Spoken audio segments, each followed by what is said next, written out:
Welcome to simple recipe. ಮನೇಲಿ ಮೊಸರು ಅಥವಾ ಮಜ್ಜಿಗೆ ಇದ್ದರೆ ಈ ಥರ ಸಾಂಬಾರು ಮಾಡ್ಕೊಳ್ಳಿ. 5ರಿಂದ 6 ನಿಮಿಷ ಸಾಕು ಈ ಸಾಂಬಾರು ಮಾಡೋಕ್ಕೆ. ತುಂಬಾ ಚೆನ್ನಾಗಿರುತ್ತೆ.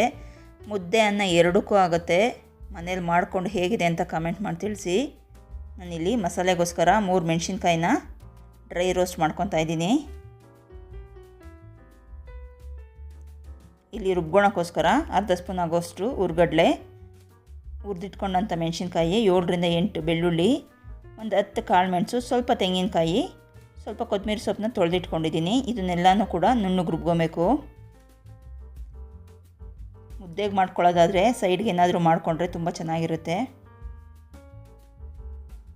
ಮಜ್ಜಿಗೆಯಲ್ಲಿ ಮಾಡ್ಕೊಳೋದಾದರೆ ಮಜ್ಜಿಗೆ ಗಟ್ಟಿ ಇರಬೇಕು, ತೆಳ್ಳಗಿದ್ರೆ ಅಷ್ಟು ಚೆನ್ನಾಗಿರಲ್ಲ.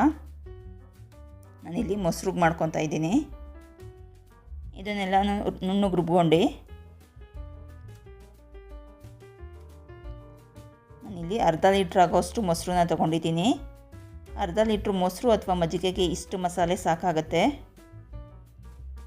ಮೊಸರಿಗೆ ರುಚಿಗೆ ತಕ್ಕಷ್ಟು ಉಪ್ಪು ಹಾಕ್ಕೊಂಡು ಮಿಕ್ಸ್ ಮಾಡ್ಕೊಬೇಕು.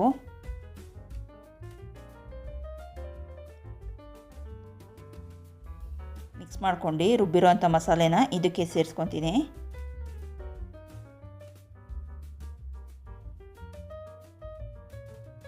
ಇಷ್ಟೇ ಸಾಂಬಾರು ರೆಡಿಯಾಗಿದೆ. ಬೇಕು ಅಂದರೆ ಒಗ್ಗರಣೆ ಹಾಕೊಬೋದು, ಒಗ್ಗರಣೆ ಹಾಕಲಿಲ್ಲ ಅಂದರೂ ಚೆನ್ನಾಗಿರುತ್ತೆ.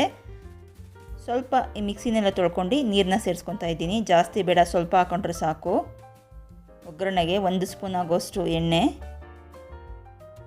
ಸ್ವಲ್ಪ ಸಾಸಿವೆ, ಕರಿಬೇವಿನ ಸೊಪ್ಪು ಹಾಕ್ಕೊಂಡು ಇದನ್ನು ಕೂಡ ಸಾಂಬಾರಿಗೆ ಸೇರಿಸ್ಕೊತಾ ಇದ್ದೀನಿ.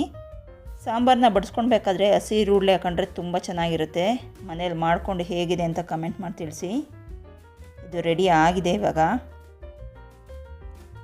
ನಮ್ಮ ರೆಸಿಪಿ ನಿಮ್ಗೆ ಇಷ್ಟ ಆದರೆ ಲೈಕ್ ಮಾಡಿ, ಸಬ್ಸ್ಕ್ರೈಬ್ ಮಾಡಿ, ಸಪೋರ್ಟ್ ಮಾಡಿ.